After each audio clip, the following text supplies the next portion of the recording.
Hi Cybertruck fans, I'm Ellie with T-sportline, and today I have another very special Cybertruck wrap to share with you.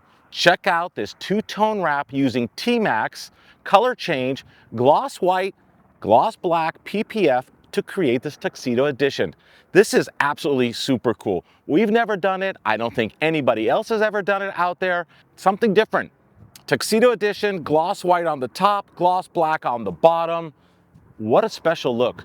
And to finish it all off, to make it all come together, our brand new 24-inch gloss black CT10 wheels, floating center cap assembly, gloss black finish, ties in really nicely with the gloss black lower section of the Cybertruck and looks really great. As you can see, the windows have also been tinted using 3M ceramic IR film, which is very effective with cooling aspects and UV rejection. But let's get back to this Tuxedo edition. What do you guys think?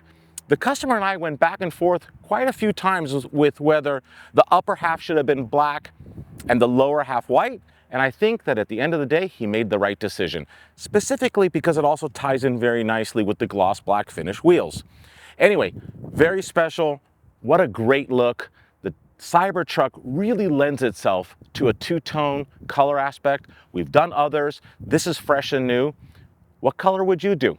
Put some comments down below. I'd love to hear from you. And as always, please subscribe to our YouTube channel. We have so many more amazing videos coming your way soon.